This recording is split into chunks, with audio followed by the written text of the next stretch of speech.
ሃሌሉያ ሃሌሉያ። ክብር ለኢየሱስ ይሁን፣ ክብር ለኢየሱስ ይሁን። ወገኖች በጣም የዛሬው እኮ የማይሰበክ ነገር የማይጠና የማይተነተን ነገር የለውም። የዛሬው ግን በቃ ባለን ሰዓት 3:20 ነው አሁን ባለን ሰዓት ቶሎ ቶሎ ብለን ማየት የቻልነውን ነገር እናያለን። ከምዕራፍ 31 ጀምሮ እስከ ምዕራፍ 34 ድረስ በጣም ተወዳጅ ክፍል፣ ብዙ ጊዜ የምንሰበከው የእግዚአብሔር ቃል ክፍል ነው አይደለ? በጣም ተወዳጅ ክፍል ግን በቃ ዋና ዋና ሀሳቦችን ብዙ ጊዜ ያልተነሱ የምንላቸውን ሀሳቦችን እናያለን። ጌታ ይረዳናል። ምዕራፍ 31 ላይ መጀመሪያ ሲጀምር እኔ በጣም ልቤን የነካኝን ነገር ነው ማካፍላችሁ። ባስልኤልና ኤልያብን የጥበብ መንፈስ ሞልቼባቸዋለሁኝ አለ። የጥበብ መንፈስ ሞልቼባቸዋለሁ። እግዚአብሔር ለመንፈሳዊ አገልግሎት ብቻ ሳይሆን ለካ በዚህ ምድር ላይ ለሚሰሩ ልዩ ልዩ ስራዎችን ለመስራት ሰዎችን በጥበብ ይሞላል ለካ አልኩኝ። ሃሌሉያ። አያችሁ ወገኖቼ፣ በእግዚአብሔር ሞልቼባቸዋለሁ ሲል እኛ የምናውቀው ትንቢትን፣ ልሳንን ወይም ደግሞ የሰባኪነት ስጦታን፣ የአስተማሪነት ስጦታን፣ የመፈወስ ስጦታን እነዚህ ነው የምናስበው። ከነዚህ ውጭ ግን ባስልኤልና ኤልያብ ቀጥታ ቁሳቁሶችን ለመስራት ነው ጥበብ የተሞላባቸው። እግዚአብሔር ይባረክ። ይሄ ሲገለጥልን፣ ይሄ ሲበራልን እግዚአብሔር ለካ ማንንም ያለ ስጦታ አልተወም እንላለን። አልተነበይንም ማለት እግዚአብሔር ስጦታ አልሞላብንም ማለት አይደለም። በፈውስ አላገለገልንም ማለት፣ በማስተማር አላገለገልንም ማለት። አያችሁ፣ እግዚአብሔር ከስጦታ አጉድሎናል፣ ስጦታ አልሰጠንም ማለት አይደለም። ስጦታው ልዩ ልዩ ነው። የጸጋ ስጦታ ብለው የሚታወቁትን ብቻ ሳይሆን ማንኛውንም ተሰጥኦን፣ ማንኛውንም እውቀት እግዚአብሔር እንደሰጠን አውቀን እርሱን ልናከብርበት ያስፈልጋል ማለት ነው። ምንድን ነው ያላችሁ ታለንት? ምንድን ነው ያላችሁ ልዩ ችሎታ? ምንድን ነው ዝንባሌያችሁ? እግዚአብሔር እንደሞላችሁና በዛም ሊከብር እንደሚፈልግ ታውቃላችሁ ወገኖቼ። እንደውም እግዚአብሔር ሰውን ከልጅነቱ ከታናሽነቱ ጀምሮ ለዚህ እንደሚያዘጋጅ ታውቃላችሁ። እኔ ወደ ጌታ ቤት ከመጣሁኝ ጀምሮ በጣም ያየሁትና ያስተዋልኩት ነገር እግዚአብሔር እያንዳንዷን ያለፍኩባትን መንገድ፣ እያንዳንዷን ያወቅኳትን እውቀት፣ የተማርኳትን ነገር፣ ያለኝን ኤክስፖዠር፣ እያንዳንዷን ልምምዴንና እንቅስቃሴን ለክብሩ ምንዝር አድርጎ ሊጠቀምበት እንደሚፈልግ ገባኝ። ሃሌሉያ። ምንም አይነት ተሰጥኦ ይሁን፣ ምንም አይነት ታለንት ይሁን እግዚአብሔር ሊጠቀምበት ሊነግድበት ይፈልጋል። ሊነግድበት ይፈልጋል። እግዚአብሔር ነፍሳት ሊገዛበት ይፈልጋል። እግዚአብሔር ቤቱን ሊያንጽበት ይፈልጋል። ቤቱን ሊሰራበት እንደነ ባስልኤል ሞልቷችሁ ቤቱን እንድትገነቡለት ይፈልጋል እግዚአብሔር። እና ባስልኤልና ኤልያብ በጣም አስደሰቱኝ። በቃ አረ ጌታ ሆይ ለካ የጸጋ ስጦታ ተብለው የሚታወቁት ብቻ አይደሉም። ተሰጥኦ ሁሉ ያንተ ነው። እውቀት ሁሉ ያንተ ነው። ጥበብ ሁሉ ያንተ ነው። ልዩ ስጦታ ያንተ ነው ለካ። በዚህም አንተን እንድናከብርበት ትወዳለህ አልኩኝ። አንደኛ ቆሮንቶስ ምዕራፍ 10 ቁጥር 31 ማለት እኔ ህይወቴን የገለባበጠ የእግዚአብሔር ቃል ክፍል ነው። ምናልባት ምስክርነቴን ስሰጥ ሰምታችሁ ከሆነ እኔ እንግዲህ ብዙዎቻችሁ ታውቃላችሁ ብዬ አስባለሁኝ። ዘፋኝ ነበርኩኝ እና ዘፈን ለማቆም እየዘፈንኩ ነው ቤተክርስቲያን መጥቼ ደህንነት ተምሬ ልጠመቅ 1 ሳምንት ሲቀረኝ ነው ዘፈን ያቆምኩት። ናይት ክለብ እየሰራው ነበረ ደህንነት መማር የነበረው እና 1 ሳምንት እስኪቀረኝ ድረስ በጣም ፍቅር ይሰጡኛል። ዩጎ ቸርች ነበርኩኝ። ልዩ ፍቅር ይሰጡኛል፣ ያስተምሩኛል፣ ይጸልዩልኛል። እንዳትቀሪ ብቻ እግዚአብሔር በወደደ ጊዜ ነው ሁሉን ነገር የሚሆነው ይሉኛል። በቃ አያጣድፉኝም፣ ምን አይሉኝም። እና ቀስ ብለሽ እግዚአብሔር በወደደ ጊዜ ነው የሚሆነው፣ ጌታ ጸጋ ያበዛልሻል ይሉኝ ነበርና በዚህ አጋጣሚ ፓስተሮቼን ያሳደጉኝን በጣም መባረክ እፈልጋለሁኝ። ፓስተር መሆን ፓስተር ዋንዲን ዩጎ ቸርች ያሳደጉኝን ታግሰው ጸልየውልኝ እጃቸውን ጭነው አስተምረውኝ በጣም ብዙ ፍቅር ሰጥተውኝ ስቀር ደውለውልኝ ሳረፍ ደውለውልኝ ነው ያስተማሩኝና በግሪኩ በዕብራይስጡ ብለው አላዋከቡኝም ወገኖቼ። ዘፈን በግሪኩ ኦርጂ ነው ምናምን ጣዖት አምልኮ ሲኖርበት ምናምን እንደዚህ ምናምን ብለው አላሉኝም። እንደዛ ይህንን ቃል አነበብኩት አንድ ቀን አንደኛ ቆሮንቶስ ምዕራፍ 10 ቁጥር 31 እንግዲህ ይላል የምትበሉ ወይንም የምትጠጡ ብትሆኑ ወይም ማናቸውንም ነገር ብታደርጉ ሁሉን ለእግዚአብሔር ክብር አድርጉት። በቃ አያችሁ፣ ግሪክና ዕብራይስጥ አላስፈልገኝም። ጌታዊ ሁሉን፣ አዎ ሁሉ ለአንተ ክብር ነው መደረግ ያለበት። አዎ አሁን የማደርገውን ነገር ለአንተ ክብር ነው ማለት እችላለሁ? አልችልም። ስለዚህ ዕብራይስጥም ግሪክም አያስፈልገኝም፣ አንተ ስለማትከብርበት እተወዋለሁ አልኩኝ። ልጠመቅ 1 ሳምንት ሲቀረኝ እሁድ ቀን ቸርች ገብቼ ስወጣ ዶክተር ማሙሻ ፋንታ ኢየሱስ ጌታ ነው የሚል ትምህርት አስተማረ እና ስወጣ በር ላይ ከምዕመናን ጋር ከሚወጡ ምዕመናን ጋር እየተጋፋሁኝ አለቃዬ ጋር ደወልኩለት እና ዛሬ ማታ አልመጣም አልኩት። ለምን ሲለኝ ኢየሱስ ጌታ ነው እሱ ገብቶኛል አልኩት። የማደርገውን ደግሞ ለእግዚአብሔር ክብር ብቻ ማድረግ እንዳለብኝ ገብቶኛል። ሌላው ነገር ብዙም አልገባኝም፣ ሲገባኝ አስረዳሃለሁ። ግን አንድ ነገር ገብቶኛል፣ ኢየሱስ ጌታ ነው። ቤቴን፣ ህይወቴን፣ ኑሮዬን፣ ልጆቼን ቴክ ኬር ያደርጋል። ደግሞ አንድ ነገር ገብቶኛል፣ የማደርገውን ሁሉ ለእግዚአብሔር ክብር ማድረግ አለብኝ። ስለዚህ በቃ የመጨረሻ ትልቁን የህይወቴን ተርኒንግ ፖይንት ያደረግኩበት የእግዚአብሔር ቃል ነው። የምታደርጉትን ሁሉ ለእግዚአብሔር ክብር አድርጉት። ኤልያብና ባስልኤል የተሰጣቸውን ነገር ለእግዚአብሔር ክብር አደረጉት። ታለንታችሁ ዓለም የምትነግድበት፣ አጋንንት የሚነግድበት፣ ክፉ ሰዎች የሚነግዱበት ሳይሆን እግዚአብሔር ነግዶ ነፍሳትን የሚያተርፍበት፣ እግዚአብሔር ቤቱን የሚገነባበት፣ እግዚአብሔር መንፈሳዊ ቤት ለመሆን ተሰሩ ያላቸውን ቅዱሳኑን የሚሰራበት ነው። እግዚአብሔር የሰጣችሁ ነገር ሁሉ እግዚአብሔር የተማራችሁት ትምህርት ሐዋርያው ጳውሎስ በገማልያል እግር ስር ቁጭ ብሎ መማሩን እግዚአብሔር ምንዝር አድርጎ ተጠቅሞበታል። የተማራችሁትን ትምህርት ቤተክርስቲያንን ለማነጽ ተጠቀሙበት። ሂዱና ቤተክርስቲያን እኔ ትንቢት አልተነብይም፣ እኔ ሰባኪ አይደለሁም፣ ነገር ግን እኔ በሙያዬ እንደዚህ ነኝ፣ ነገር ግን እኔ እንደዚህ አይነት ልዩ ታለንት አለኝ፣ የእግዚአብሔር ቤት ላይ ኮንትሪቢዩት ማድረግ የምችለው ነገር ምንድን ነው ብላችሁ ጠይቁ ፓስተሮቻችሁን። አለ እናንተ የምትሞሉት ቦታ እንደ ኤልያብና እንደ ባስልኤል። ክብር ለጌታ ይሁን። ሃሌሉያ። ይሄ ቃል በጣም ለእኔ ትልቅ ቃል ስለሆነ ምስክርነት ስላለኝ እዚህ ቃል ላይ ቆየሁባችሁ።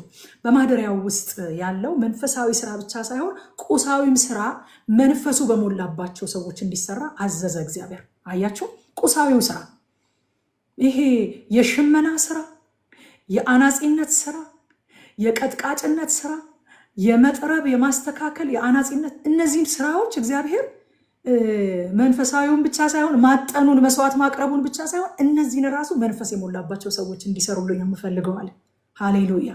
አያችሁ እግዚአብሔር አምላካችን እንዴት ንጹህ አምላክ እንደሆነ፣ ንጹህ ነገርን እንደሚቀበል መንፈስ የሞላባቸው ሰዎች እንዲሰሩልኝ እፈልጋለሁ አለ። ጌታ ይባረክ። ሐዋርያት ሥራ ምዕራፍ 6 ቁጥር 3 በጣም ይገርመኛል። ዲያቆናት ትኖራላችሁ በቤተክርስቲያናችሁ። ይህንን ቃል መቼም ዲያቆናት በጣም ይወዱታል፣ ይጠቅሱታል። ዲያቆናት በዛ ሰዓት ማጉረምረም ተፈጠረ።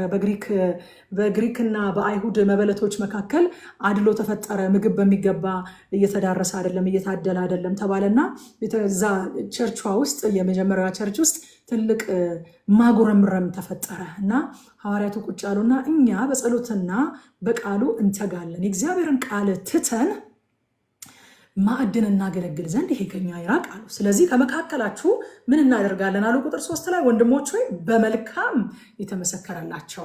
አሁን ምግብ ለማደል እናንተ ደግሞ ልትሏቸው ትችላላችሁ፣ ግን የእግዚአብሔር ቤት ስራ ሁሉ በመልካም በተመሰከረላቸው በመንፈስ በተሞሉ ሰዎች ነው የሚሰራው። በመልካም የተመሰከረላቸው መንፈስ ቅዱስና ጥበብም የሞላባቸው።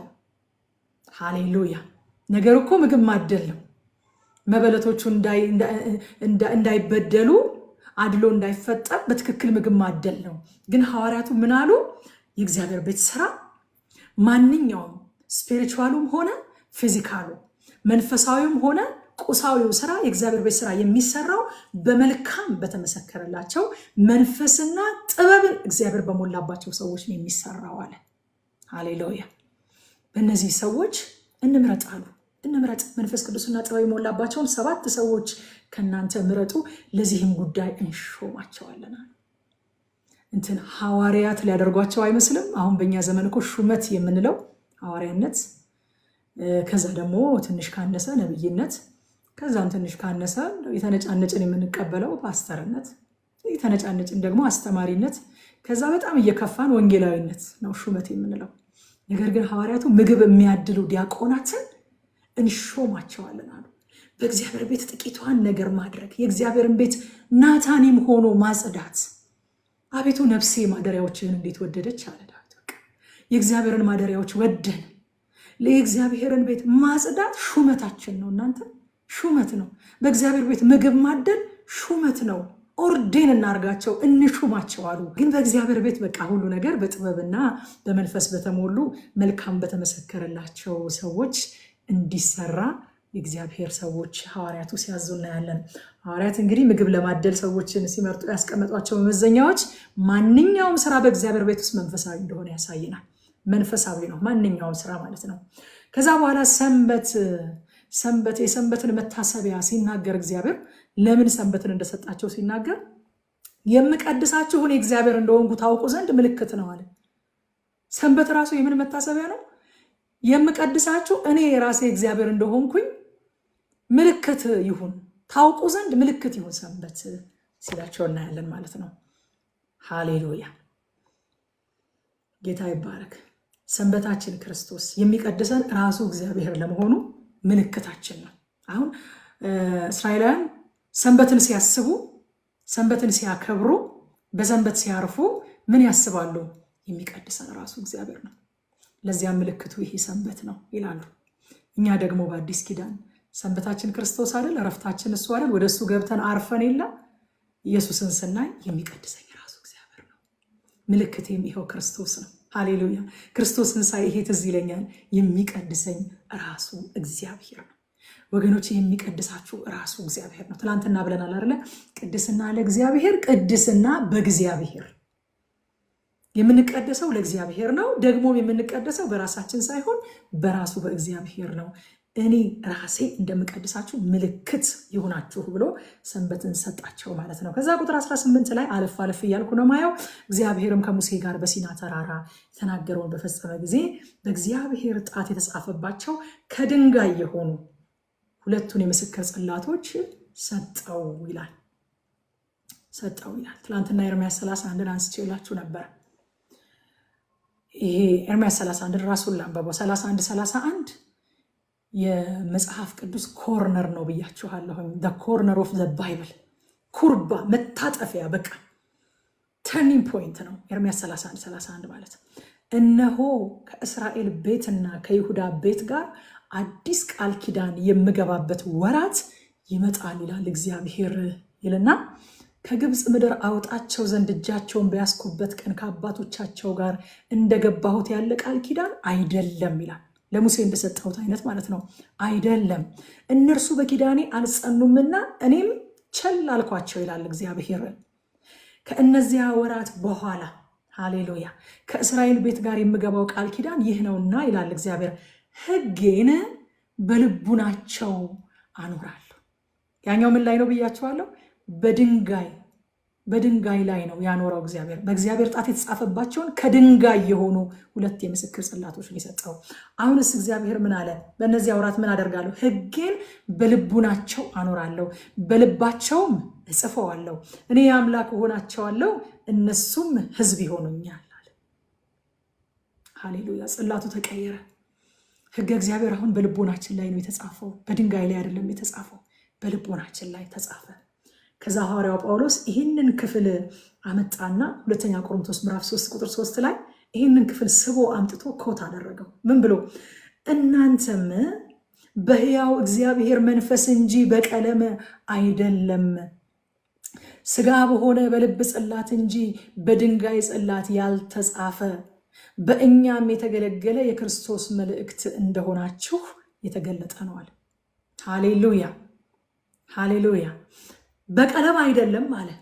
በቀለም አይደለም፣ የእናንተ ልብ ላይ የተጻፈው በቀለም አይደለም አለ፣ በሕያው እግዚአብሔር መንፈስ። ደግሞስ ሥጋ በሆነ በልብ ጽላት እንጂ በድንጋይ ጽላት ያልተጻፈ በእኛም የተገለገለ የክርስቶስ መልእክት እንደሆናችሁ የተገለጠ ነው። ጽላቱ ተቀየረ፣ መጻፊያው ኢንኩ ቀለሙ ተቀየረ። አሁን ቀለሙ የእግዚአብሔር መንፈስ የሕያው እግዚአብሔር መንፈስ ነው በልባችን ላይ ሕገ እግዚአብሔርን የሚጽፈው። ሃሌሉያ ለዚህ ነው በቃ ልባችን ወደ ልቡ ያደላል። ልባችሁ ወደ ልቡ ያደላባችሁም? ደክማችሁ እንኳን በድካም ውስጥ ሆናችሁ ልባችሁ ወደ ልቡ ያደላባችሁም? የልቡን ሐሳብ እኮ ተወዱታላችሁ። ቢያቅታችሁ እንኳን ባትችሉ እንኳን ብትፈተኑ እንኳን ላለማድረግ ተፈተናችሁ ብትወድቁ እንኳን ነገር ግን አንድ ነገር አለ የምንጋራው ብዬ አምናለሁኝ። ልባችን ወደ ልቡ ያደላል። የልቡን ሐሳብ እንወደዋለን። ወደዛ ለመድረስ እንወድቃለን፣ እንነሳለን። ጸጋን እንጠይቃለን፣ ደግሞ ምህረትን እንቀበላለን።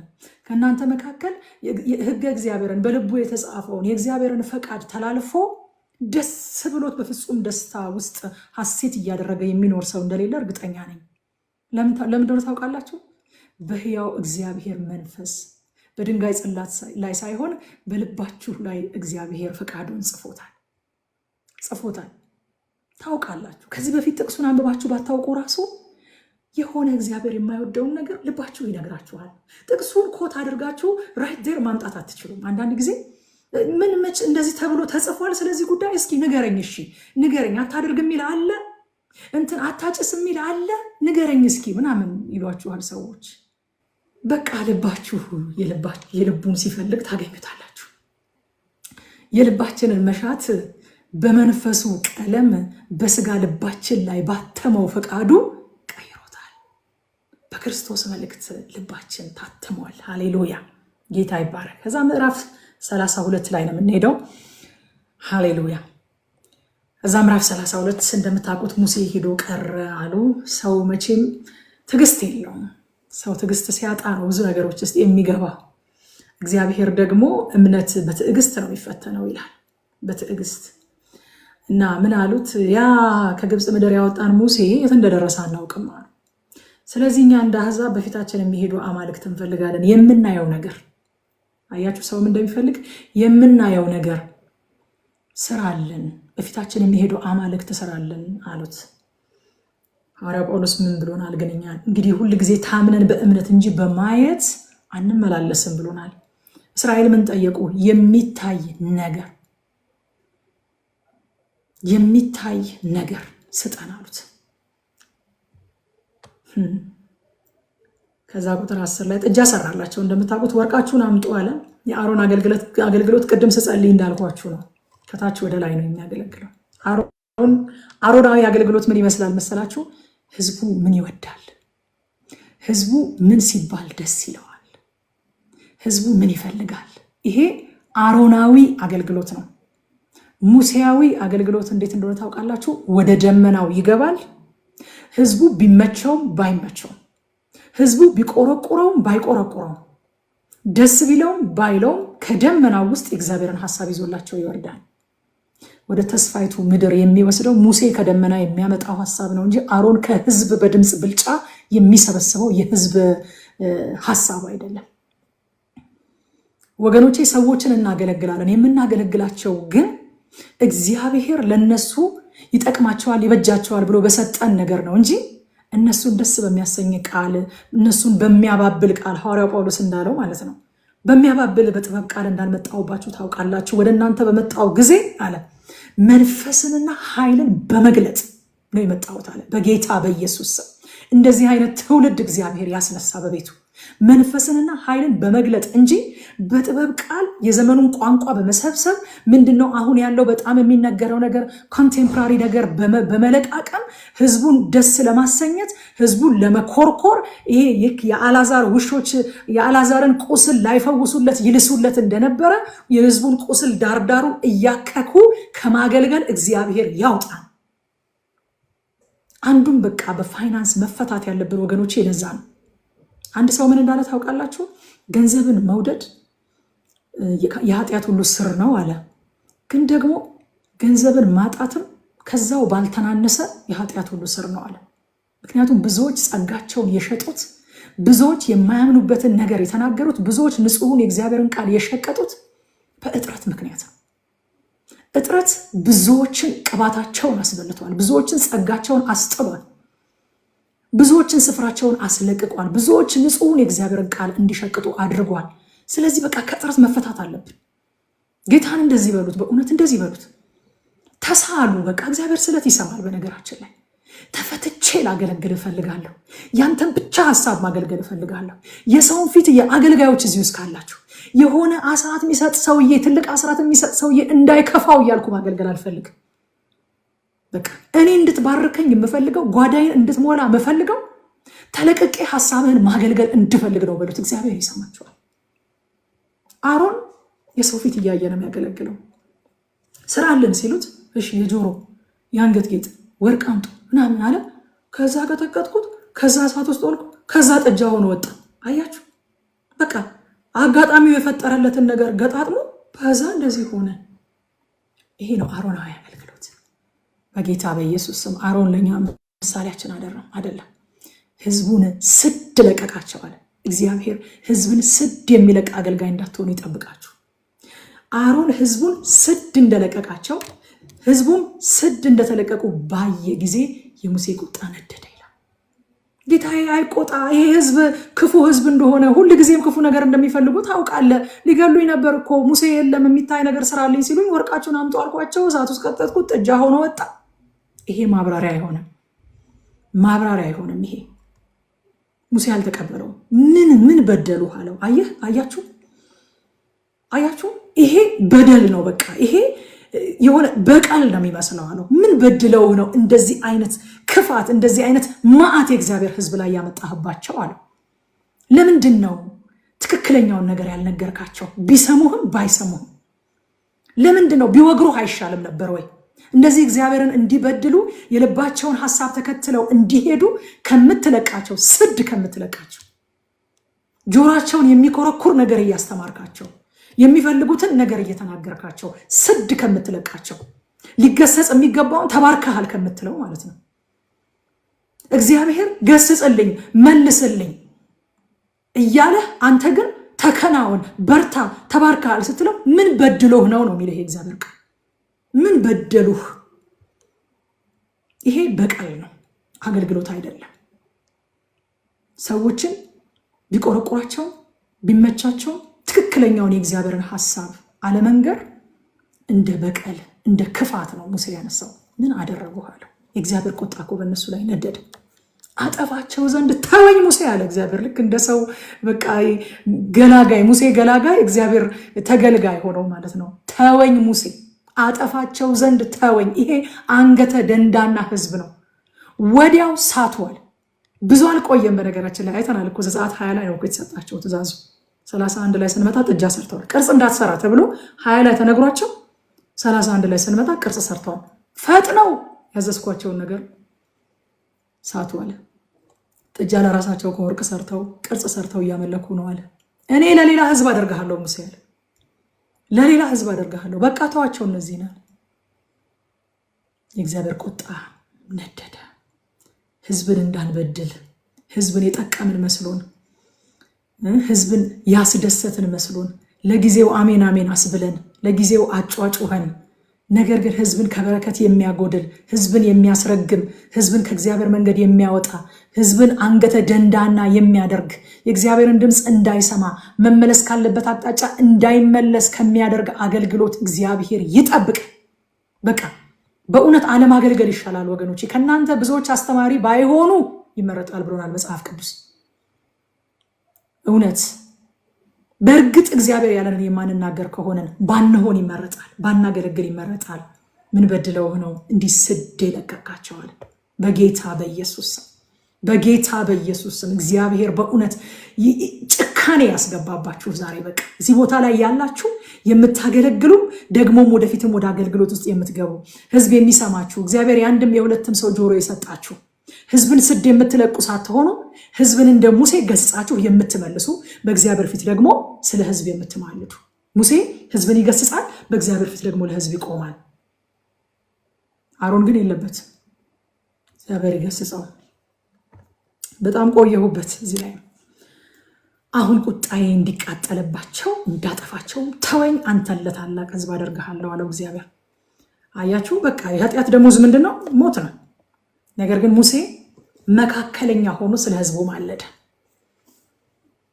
የኢየሱስ ጥላ፣ የዋናው መካከለኛ የኢየሱስ ጥላ መካከለኛ ሆኖ ስለ ህዝቡ ማለደ። ግብፃውያንስ አለው እኔ በጣም በጣም በጣም አንጀቴን ይበላኛል። እግዚአብሔር የእውነትም እንደ ባልንጀራ ከሙሴ ጋር ይነጋገር ነበረ የሚለው ቃል በጣም ይገርመኛል። እግዚአብሔር እንዲህ ይባላል አይባልም እያላችሁ ወገኖቼ ከእግዚአብሔር ጋር በገዛ ቋንቋችሁ ከመነጋገር እንዳትከለከሉ። አሁን ሙሴ እግዚአብሔርን የሚያወራ ይመስላል፣ ባልንጀራውን የሚያወራ እኮ ነው የሚመስለው። ምን አለው? ግብፃውያን ምን ይለዋል እግዚአብሔር ሆይ? አረ ለስም ጥሩ አይደለም። ምን ይሉሃል? አሁን ስለነሱ አይደለም እኔ ስለአንተ ስም ነው አይነት ማለት ነው። ግብፃውያን ምን ይሉሃል? ምን እንደሚሉ ልንገርህ። በተራራ መካከል ሊገድላቸው ከምድርም ፊት ሊያጠፋቸው ለክፋት አወጣቸው ነው የሚሉህ። መልካምነትህ ጥያቄ ውስጥ ይወድቃል። ጥያቄ ውስጥ ይገባል። አቅምህ ጥያቄ ውስጥ ይወድቃል። ለማይችለው ነገር ይሉሃል። ሊገላቸውን የወሰዳቸው ይሉሃል። እንደ ጨካኝ፣ እንደ ገዳይ፣ እንደ አጥፊ ያዩሃል። አዳኝ መሆንህን ሳይረዱ ይቀራሉ ግብፃውያን። ምን ይሉሃል? እግዚአብሔር ሆይ አለ። አንድ ምስክርነት ሰምቻለሁ። እንዲህ ብላ ጸልያ በቤቷ ተአምራት የሆነላት በጣም የታመነች የእግዚአብሔር አገልጋይ ናት አንዲት እህት አሉ እና ወደ ክፍለ ሀገር ለአገልግሎት ልትሄድ ስትነሳ ባለቤቷ ታሞ ነበረ። ታሞ እያለ አንድ ነብይ ምን አላት? በቃ አይሞትም፣ በህይወት ይኖራል፣ ሁሉ ሰላም ነው ብሎሻል ጌታ፣ ሂጂ ወደ አገልግሎትሽ አላት። ብድግ ብላ ወደ አገልግሎቷ ሄደች። ከዛ በኋላ ክፍለ ሀገር ሆና በቃ ነፍስ ውጪ ነፍስ ግቢ ባሏ ሳታየው ሊሞት ሆነ ማለት ነው። እንዴ እግዚአብሔር አለችው፣ እኔ እኮ ያመንኩት ነብይ ከሌን አይደለም። እኔ እኮ አንተ ብለሃል ብለው በአንተ ስም ስለነገሩኝ እኮ ነው ያመንኩት። የሰራዊት ጌታ እግዚአብሔር እንዲህ ይልሻል ተብሎ እሺ ብዬ እኔ በአንተ ስም ስለመጣ መልእክቱ አምኜ ላገለግል ስወጣ እንዴት እንደዚህ አይነት ነገር ሲሆን ትፈቅዳለህ አለችው። እግዚአብሔር ባሏን ፈወሰው፣ በህይወት ኖረላት። እና ይህ ምስክርነት በጣም ልቤን ነክቶኛል። እግዚአብሔር ሙሴ እንደ ሰው ይለምነዋል። ሰው ምን ይልሃል ጌታ ሆይ? ሰው ምን ይልሃል? እኔ ባለፈው ዓመት ትንሽ በቻሌንጆች ውስጥ አልፌ ነበረ በፋሚሊ በምናምን እና እንዴ ሰው ምን ይልሃል አልኩኝ። በቃ ሙሴ እንደሚልህ አሁንስ እንደዚህ ልልህ ነው። ሰው ምን ይልሃል ጌታ ሆይ?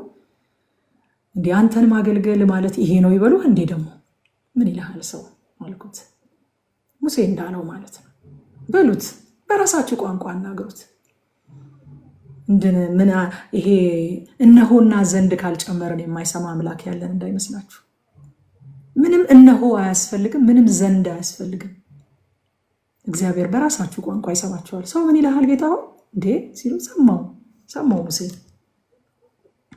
በሰው ቋንቋ ሲለመኑት ተለመነ እግዚአብሔር። ከዛ እንዲህም ሆነ ይላል ቁጥር 19 ወደ ሰፈሩ ሲቀርብ ጥጃውንም ዘፈኑንም አየ። የሙሴን ቁጣ ተቃጠለ፣ ጽላቶቹንም ከእጁ ጥሎ ከተራራው በታች ሰበራቸው። ጋድ ኢዝ ኢን ኮንትሮል። በነገራችን ላይ በሚሆኑት ነገሮች ሁሉ እግዚአብሔር ዓለማትን እያንዳንዱን ሂደት የሚቆጣጠር ምንም ነገር ከቁጥጥሩ ውጭ ያልሆነ አምላክ እንደሆነ ማወቅ አለብን። አንድ ነገር እግዚአብሔር ሳያደርገው ወይንም እግዚአብሔር ሳይፈቅድ እንደማይሆን ማወቅ አለብን። የእግዚአብሔርን ሉዓላዊነት ባይገባንም በእምነት መቀበል አለብን። አይገባንም ግን በእምነት መቀበል አለብን። ዶክተር ማሙሻ ፋንታ እንደዚህ አለ፣ ቢገባን እኮ ነው የሚገርመው አለ። ከገባንማ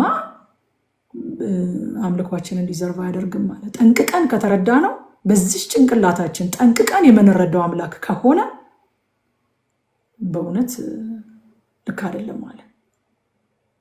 ትክክለኛው እንደውም ሙሉ ለሙሉ አንረዳውም ግን እናምነዋለን። ጠንቅቀን አናውቀውም። የሆነ ጠንቅቄ የሆነ ቦክስ ውስጥ ያስቀመጥኩት ከዚህ እስከዚህ ነው ከዚህ አያልፍም የምለው እግዚአብሔር የለኝም። የማውቀውን ያህል ግን እየተደነቅኩኝ አመልከዋለሁ። ጌታ ይባረክ።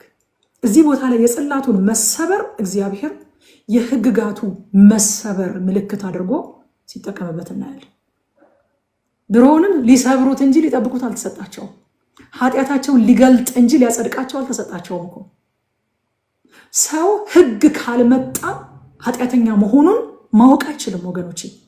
ኃጢአተኛ መሆናቸውን ለመግለጥ ለማሳወቅ እግዚአብሔር እኮ ያውቃል። እነሱ እንዲያውቁ አለመቻላቸውን እንዲያውቁ የእግዚአብሔርን ሕግ መሙላት እንደማይችሉ መፈጸም እንደማይችሉ እንዲያውቁ ፈልጎ እንዲሰብሩት ነው የሰጣቸው እንጂ እንዲጠብቁታል። ሰብረውት ለካ አንችልም እንዲሉ ነው የሰጣቸው እግዚአብሔር። ስለዚህ እስራኤል ሕጉን መስበር እንጂ መጠበቅ እንደማይችሉ የተሰጣቸውም እንዲጠብቁት ሳይሆን ኃጢአታቸውን ለመግለጥ እንደሆነ በምሳሌ ተገለጠ። እዛ ቦታ ላይ ሙሴ ጽላቱን ሲሰብረው ሮሜ ምዕራፍ 3 ቁጥር 20 ላይ ይህም የሕግን ስራ በመስራት ስጋ የለበሰ ሁሉ በእርሱ ፊት ስለማይጸድቅ ነው፣ ኃጢአት በሕግ ይታወቃልና። ሕግ ከመምጣቱ በፊት ይላል ሐዋርያው ጳውሎስ እኮ ሮሜ ምዕራፍ 7 ላይ ኃጢአትን አላውቅም ነበር አለ። ኃጢአትን እያደረገው ግን ኃጢአት መሆኑን አያውቅም ነበር። ሕግ ሲመጣ ኃጢአትን አስተዋወቀኛል። ሮሜ ምዕራፍ 3 ላይ የሕግን ስራ በመስራት ስጋ የለበሰ ሁሉ በእርሱ ፊት ስለማይጸድቅ ኃጢአት በሕግ እንዲታወቅ ነው ሕግ የተሰጣቸው፣ እንዲያውቁት ነው ሕግ የተሰጣቸው ይላል። ቁጥር 21 ላይ ሙሴም አሮንን ይህን ታላቅ ኃጢአት ታመጣበት ዘንድ ይህ ሕዝብ ምን አደረገህ አለው።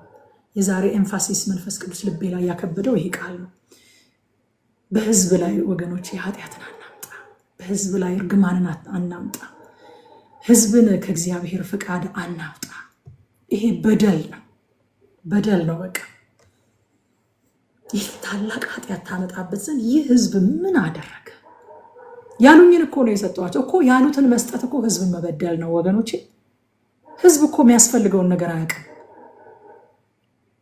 ሕዝብ የሚፈልገውን ነው የሚያውቀው። የአገልጋይ ድርሻ ደግሞ ሕዝብ የሚፈልገውን ሳይሆን የሚያስፈልገውን መስጠት ነው። ሕዝብ ጥጃ ስለፈለገ ጥጃ አይሰጥም። ሕዝብ የሚያማሙቅ ነገር ስለፈለገ የሚያማሙቅ ነገር አይሰጥም። ምን በደሉህ አለው። ይሄ የተበዳይና የበዳይ ጉዳይ ነው። በቃ ምን በደሉህ አለው። ሪቨንጅ ነው የሚመስለው። ምን በደሉህ አለው። ስለዚህ ወገኖች የአገልጋይ የሰውን ፍላጎት ለመሙላት ሲጣጣር ሕዝብን ይበድላል፣ ሕዝብን ያስታል። ከዛ በኋላ ሕጉ በተሰጠበት ቀን ታውቃላችሁ ከሕዝቡ 3000 ሰዎች ሞቱ ይላል። 3000 ሰዎች ሞቱ። ሌዋውያን ሰይፋቸውን መዘው 3000 ሰዎችን ገደሉ።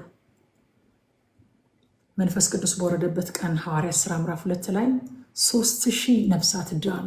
አያችሁ ፊደልና መንፈስ ያለውን ልዩነት አያችሁ። ፊደሉ የተሰጠ ቀን ኃጢአታቸውን ገለጠና 3000 ነፍሳት ሞቱ። መንፈሱ የወረደ ቀን፣ ቤተክርስቲያን የተወለደች ቀን፣ በጴንጤቆስጤ ዕለት በዛች በተባረከች ቀን 3000 ነፍሳት ወደ እግዚአብሔር መንግስት ተጨመሩ። አሜን፣ ሃሌሉያ፣ ሃሌሉያ። ፊደል ይገድላል፣ መንፈስ ግን ሕይወትን ይሰጣል። እንደው አንድ ላይ ተሰብስበን ብንማር እንደው ባያችሁ እንዴት ደስ ይለኝ ነበር። ጌታ ይባረክ። ፊደል ምን ያደርጋል? ይገድላል። መንፈስ ግን ሕይወትን ይሰጣል። ፊደሉ ልክ ሲወርድ 3000 ሰው ጨረሰ። መንፈሱ ልክ ሲወርድ 3000 ሰው ማርኮ ወደ እግዚአብሔር መንግስት አስገባ። እሰይ! እንኳን የአዲስ ኪዳን ልጆች ሆነ።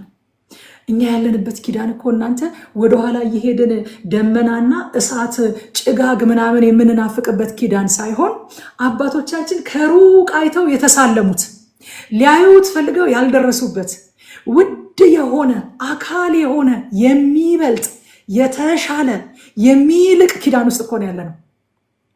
ለማዳን እንጂ ለመግደል የማይመጣ። ሃሌሉያ። ታስታውሳላችሁ ያዕቆብና ዮሐንስ ያ ሰው ከነሱ ጋር ባልተባበረ ጊዜ ጌታ ሆይ አሉት፣ ኤልያስ ደግሞ ከሰማይ እሳትን እንዳወረደ እሳት እናወርድበት እንደ ሰውዬ አሉት። ምን አይነት መንፈስ እንደሆነላችሁ አታውቁም። ሃሌሉያ። አሁን የሆነላችሁ መንፈስ እንደ ኤልያስ እሳት አውርዶ የሚገድል ሳይሆን ወርዶ ነፍሳትን ከሲኦል የሚናጠቅና ወደ ሕይወት የሚያስገባ፣ ሃሌሉያ፣ ወርዶ የሚያድን፣ ወርዶ የሚታደግ፣ እጅግ የሚታገስ፣ ኃጢአተኛውን ስለ ኃጢአቱ የሚወቅስ፣ በልቡ ሆኖ የሚመሰክር፣ ከልቡ ላይ ድቅድቁን ጨለማ የሚገፍ፣ በልባችን ላይ ያለውን ጨለማ ብርሃን ይሁን ያለ እርሱ እግዚአብሔር ነው ስለሚል ማለት ነው። የሚያድን መንፈስ ተለቆልናል። የሚገድል ሳይሆን የሚያድን። ፊደል ይገድላል፣ መንፈስ ግን ሕይወትን ይሰጣል። ሐዋርያት ሥራ 2:41 ላይ ቅድም ያልኳችሁ ቃል ያለው ቃሉንም የተቀበሉ ተጠመቁ፣ በዚያም ቀን 3000 የሚያህል ነፍስ ተጨመረ ይላል። ይሄ ነው የመንፈስ ቅዱስ አገልግሎት። ይሄ ነው የአዲስ ኪዳን አገልግሎት። ሁለተኛ ቆሮንቶስ ምዕራፍ 3 ቁጥር 6 ላይ ሐዋርያ ጳውሎስ እንደዚህ ያለ፣ እርሱም ደግሞ በመንፈስ እንጂ በፊደል ለማይሆን በመንፈስ እንጂ በፊደል ለማይሆን ለአዲስ ኪዳን አገልጋዮች እንሆን ዘንድ አበቃን። ፊደል ይገድላልና መንፈስ ግን ሕይወትን ይሰጣል። ፊደል የመጣ ቀን 3000 ሰው ነው የጨረሰው። መንፈስ የመጣ ቀን 3000 ሰው ነው ያዳነው። ኢየሱስ ጌታ ነው። እዛ ቁጥር 32 ላይ አሁን ይህን ኃጢአታቸውን ይቅር በላቸው፣ ያለዚያ ግን ከጻፍከው መጽሐፍ እባክህ ደምስሰኝ አለ። ሙሴ እኮ እየተጫወተ ያለውን ሚና አያውቅም። የማንን ጥላ እየተጫወተ እንደሆነ እኮ አያውቅም። እኔን አለ እግዚአብሔር ሆይ እኔን ደምስሰኝና ምትክ ሆኜ እኔ ለዚህ ህዝብ መስዋዕት ልሁንና እባክህ እነዚህ ህዝብህን ይቅር በላቸው አለ። ማንን ይመስላል? የማን ጥላ ነው? ሙሴን እኮ እንድናደንቅ አይደለም ወገኖቼ፣ ኢየሱስን እንድናይ እኮ ነው። ኢየሱስን እኮ ነው ያሳየን። ጥላ እንጂ አካል ስላልሆነ ግን እግዚአብሔር ጥያቄውን ውድቅ አደረገበት አይደል? አለ እግዚአብሔር የበደለኝ እሱን ከህይወት መጽሐፍ ላይ ደመስሰዋለሁ፣ አንተን አልደመስስህም አለው። አንተ ምትክ መሆን አትችልም ለዚህ ህዝብ። ምትክ መሆን የሚችል ግን ይመጣል። በመካከል ገብቶ የህዝቡን ኃጢአት እኔ ላይ አድርግ፣ እኔ ላይ ይቆጠር የሚል ስለ ህዝቡ ኃጢአት ሆኖ በእርሱ የሚያምኑትን ሁሉ ጽድቅ የሚያደርግ እውነተኛ ምትክ፣ እውነተኛ መስዋዕት ይመጣል። አንተ አሁን እንድትተውን የተፈቀደልህ የጥላነት ሚና እዚህ ድረስ ብቻ ነው። ልክ እንደ ይስሐቅ ማለት ነው። እንጨቱ ላይ ተጋድሞ ቢላዋው እስኪነሳ ድረስ ብቻ፣ እንጨቱን ተሸክሞ ወደ ተራራ እስኪወጣ ድረስ ብቻ፣ እስከዛ ድረስ ብቻ ያለውን ነው እንዲተውኑ የተፈቀደላቸው። ከዛ በኋላ ያለውን ግን አብርሃም እግዚአብሔር በጣም በእንትን የጠራው። በቃ ይሄ እርጀንሲ ያለበት አጠራሩ። አብርሃም እንዴት ቁርጠኛ እንደነበረ አንዴ አይደለም የጠራው። ቦታውን ሄዳችሁ አንብቡ። አብርሃም እጅህን ከብላቴናው ላይ አንሳ፣ አንድ ልጅህን አልከለከልከኝምና እግዚአብሔርን እንደምትፈራ በእውነት አወቅኩኝ አለ። ዘወር ሲል በዕፀ ሳቤቅ የታሰረ በግን አገኘ፣ አመጣና ለእግዚአብሔር መስዋዕት አድርጎ አቀረበው። የተፈቀደለት እስከዛ ድረስ ብቻ ነው። ምክንያቱም እሱ አካል ሳይሆን ጥላ ነው። እዚህ ጋር ሙሴ የተፈቀደለት እስከዚህ ድረስ ብቻ ነው። አቤቱ እግዚአብሔር ሆይ ህዝብህን ይቅር በል፣ ካልሆነ ግን እኔን ደምስሰኝ አለ። ያንተ መደምሰስ የዚህን ህዝብ ኃጢአት አያስተሰርይም። ምክንያቱም አንተ እውነተኛ ምትክ አይደለም። ምትክ ሆኖ ግን ከሕያዋን ምድር ስለ ህዝቡ ኃጢአት የሚደመሰስ ይመጣል። ከሕያዋን ምድር የሚደመሰስ ስለ ህዝቡ ኃጢአት ምትክ የሚሆን ይመጣል አለ እግዚአብሔር። ሃሌሉያ። ስለዚህ ጥያቄውን ውድቅ አደረገበት። አይሆንም አለ። ሂድ ግን አለው። ሂድ አለው፣ አስገባቸዋለሁ። ምዕራፍ 33 ላይ እኔ በአንተ መካከል አልወጣምና በፊትህ መልአክ እሰዳለሁኝ አለ እግዚአብሔር። የሚገርማችሁ ነገር እዚህ ቦታ ላይ ከገባላቸው ኪዳን ምንም የቀረባቸው ነገር የለም። ምንም እግዚአብሔር ቃሉን አላጠፈም። የገባሁትን ኪዳን ሁሉ አደርጋለሁኝ አለ። አሞራውያንን፣ ኬጢያውያንን፣ ኢያቡሳውያንን ከፊታችሁ አስወጣለሁ ያልኳቸውን አስወጣላችኋለሁ። ለአባቶቻችሁ ለአብርሃም፣ ለይስሐቅ፣ ለያዕቆብ ቃል የገባሁትን ነገር እፈጽማለሁ። ወተትና ማር ወደምታዘንበው ምድር አስገባችኋለሁኝ። ነገር ግን እኔ ከእናንተ ጋር አልወጣም። መልአክ ደግሞ እሰድላችኋለሁ በፊታችሁ። መልአክ ማለት ደግሞ የሚናቅ ነገር እኮ አይደለም። ጠላት ቢገጥማቸው የአንድ መልአክን አቅም ታውቁታላችሁ እንዴት እንደተገለጠ አይደለም። 185,000 ሶርያውያንን በአንድ ጊዜ ያረገፈው አንድ መልአክ ነው። መልአክ ከፊት ይሄዳል ስትባል አንተ ደስ አይልም? የገባውልህን የበረከት ቃል ኪዳንም አንዱንም አልቀይረብህም። ደግሞ ለፕሮቴክሽን መልአኬ ከፊታችሁ ይሄዳል። ሂዱ አለ እግዚአብሔር። እኔ በጣም የገረመኝ ነገር ቁጥር 4 ላይ ያለው አሳዘኑኝ። ደግሞ የእስራኤል ልጆች አሳዘኑኝ። አያችሁ፣ በምንም የማይተካውን የእግዚአብሔርን አብሮነት የእግዚአብሔርን ሕልውና ደግሞ ያውቁታል። የሚያውቀው ያውቀዋል። በነገራችን ላይ አይደለም እንዴ? የምታውቁት እኮ ታውቁታላችሁ። ከሕልውናው ምንም እንደማይበልጥ ታውቁታላችሁ። በመገኘቱ ውስጥ ሪሊ ሆኖ የሚያቅሰው ሪሊ በመገኘቱ ውስጥ የእግዚአብሔርን ሕልውና አጣጥሞ የሚያቅሰው በምንም አይተካውም። ምንም ብትሰጡት አይረካም። ምንም ብትሰጡት ሊስት ይችላል፣ ሊደክም ይችላል። ነገር ግን ያችን ሕልውና በምንም አይለውጣትም፣ በምንም አይተካትም። እና ቁጥር 4 ላይ ወደ ተስፋይቱ ምድር ትገባላችሁ፣ የሚያስፈልጋችሁ ነገር ሁሉ ይሰጣችኋል፣ መልአክ ከፊታችሁ ይወጣላችኋል። ቁጥር 4 በጣም ይገርመኛል። ህዝቡ ይህንን ክፉ ወሬ ሰምተው አዘኑ፣ ከእነርሱ ማንም ጌጡን አልለበሰም። ዋው! ዘንድሮ ለእኛ ክፉ ወሬ ይሆን እንደ ይሄ የእግዚአብሔር ሕልውና ከዙሪያችን ጠፍቶ የእግዚአብሔር ክብር ከቤታችን ከቤተ ክርስቲያናችን ርቆ እግዚአብሔር ግን በረከቱን ግን እሰጣችኋለሁ ቢለን፣ ደግሞ ለፕሮቴክሽን መልአኬን ከፊታችሁ እሰዳለሁ ቢለን፣ ይሄን ክፉ ወሬ ሰምተን እናዘን ይሆን? ይሄን ክፉ ወሬ ሰምተን ጌጦቻችንን አውልቀን እንተክዝ ይሆን? ወዳጆቼ ራሳችንን እንጠይቅ። ክፉ ወሬ ነው አሉ። ይሄ ክፉ ወሬ ነው። ለአባቶቻችሁ ተስፋ ወደ ገባው ምድር እኮ አስገባችኋለሁ ብሏል። አዎ ክፉ ወሬ ነው፣ ግን እሱ አብሬያችሁ አልሄድም ካለ ክፉ ነው እንዴ? እናንተ ምን ቸገራችሁ? የሚያስፈልጋችሁ ነገር ሁሉ ያላችሁ ነገር ሁሉ ይፈጸምላችኋል። በዛ ላይ ደግሞ መልአክ ለፕሮቴክሽን አብሯቸው ይላል። አያያ ይሄ ክፉ ወሬ ነው። እግዚአብሔር የሌለበት ምንም አይነት ነገር ክፉ ወሬ ነው ወገኖች፣ ክፉ ወሬ ነው። ጌታ በሌለበት፣ ህልውናው በሌለበት፣ የእግዚአብሔር ክብር በሌለበት፣ እግዚአብሔር ደስ በማይሰኝበት በየትም ስፍራ መሆን ይሄ ክፉ ወሬ ነው። ቢመቸንም ክፉ ነው፣ ብንጠበቅም አደጋ ባይገጥመንም ክፉ ነው፣ ባንታመምም ክፉ ነው። ምክንያቱም የእግዚአብሔር ህልውና በምንም ነገር አይለወጥም። በገንዘብ አይለወጥም፣ በጤና አይለወጥም፣ በምንም ነገር አይለወጥም የእግዚአብሔር ህልውና። ይህን ክፉ ወሬ ሰምተው አዘኑ ህዝቡ። የእግዚአብሔርን ስጦታ አለማጣታችን እግዚአብሔር በእኛ ደስ ስለመሰኘቱ ዋስትና አይደለም። በደንብ እንድትሰሙ ይፈልጋሉ።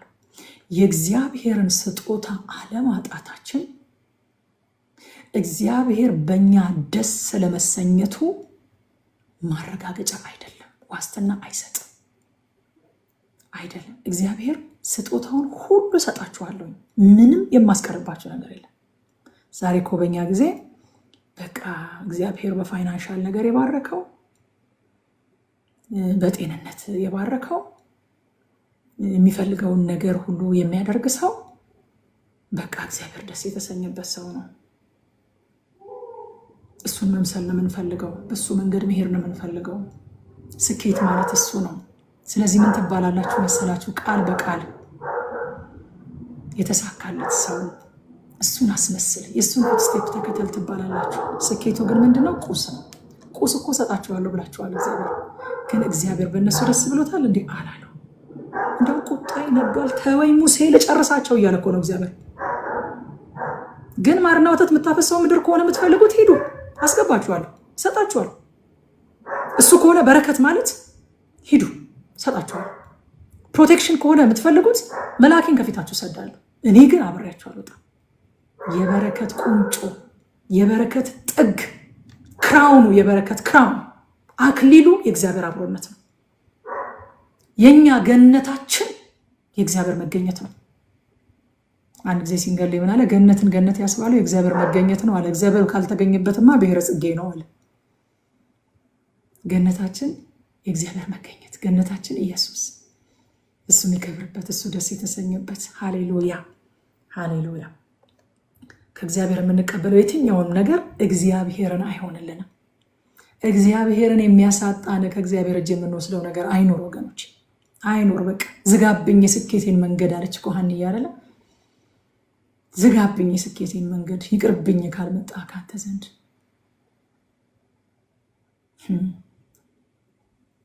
እረፍታችን ካንተ ጋር ወጣለሁ አለ። ሃሌሉያ። ከመላእኬ ጋር ትወጣላችሁ፣ ቃል ወደ ገባሁላችሁ ምድር ትገባላችሁ ብሏቸዋል እኮ። አይ ሙሴ እንዴ አለ፣ እኛ እኮ ፖሴሽን አይደለም፣ መሬት አይደለም፣ ርስት አይደለም፣ በምድር ፊት ካለ ህዝብ ሁሉ ልዩ የሚያደርገን አለ። ወርቅና ብር አይደለም፣ በምድር ፊት ካለ ህዝብ ሁሉ ልዩ የሚያደርገን። የታጠቅነው ታላቅ ሰራዊታችንም አይደለም፣ ልዩ ህዝብ የሚያደርገን አንተ ከኛ ጋር መሆንህና ሞገሳችን መሆንህ ነው። ሃሌሉያ። ጌታዬ ሆይ በምን እንለያለን አለ። በምድር ፊት ካለ ህዝብ ሁሉ በምን እንለያለን አለ።